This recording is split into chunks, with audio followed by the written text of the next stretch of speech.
Hello, Danna. How you doing? All right, good job.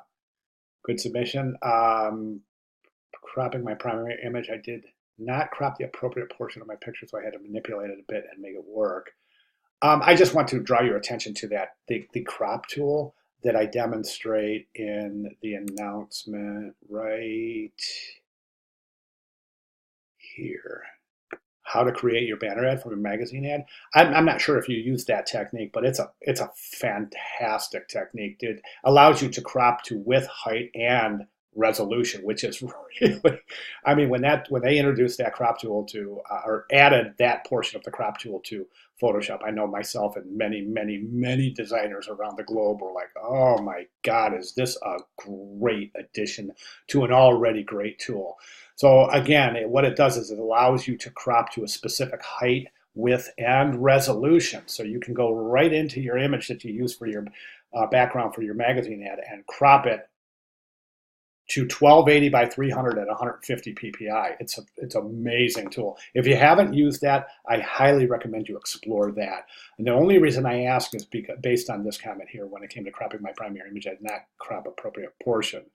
So I was just wondering if you had a chance to take a look at that tool and use that tool. So I use a similar background box for my call to action slogan, and I'm okay with that. Stood out, I found initially, no matter what color the choice of my font was washed out. Okay, now let's go ahead and jump over to it's one of the things I think that is happening in this image is very busy. You're probably not going to find many images that are this difficult to add type to. I mean, this is really a busy. Now you've been paying attention, and I think that's great because you've added this offset type, which was covered in the announcement. This one right here, because a lot of students want to stroke type or add boxes to it, but this is a great alternative as this offset treatment that you've done. So I was really pleased to see that. I've got your banner up here and I've got your magazine ad up right here. And by the way, thank you very much for submitting the magazine ad. Okay, let's go ahead, take a look at the magazine ad. Yeah, I'm okay with this. Boy, I'm going to tell you something. I'm not so sure about the logo and the address at the top, but hmm, I'll tell you what I would do is I would bring this headline down and I would start it right about here.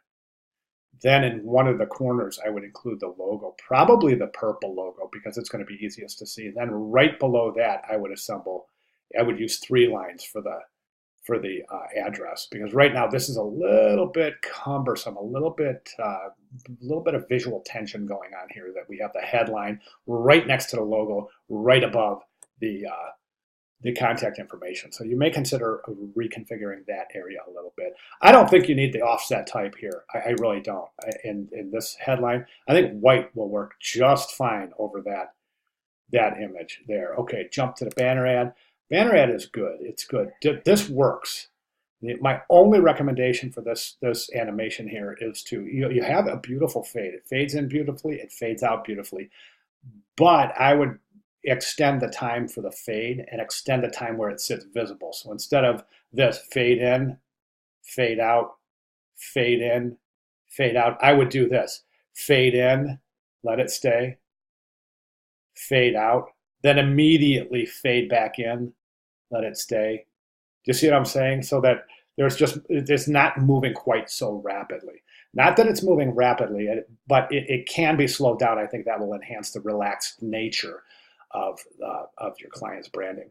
My only other recommendation for the banner ad is to include the location here somewhere, and that's important because of the fact that it is located in a what could be considered to be an exotic location. So you definitely want to include that. That's pertinent information that I think would be valuable to anybody who is happening to view the banner. Okay, so those are my recommendations. If you want to go ahead and make those changes and resubmit, please do. I'll be more than glad to comment further. And of course, if you have any questions at all, please let me know. All right, great job. Thank you very much.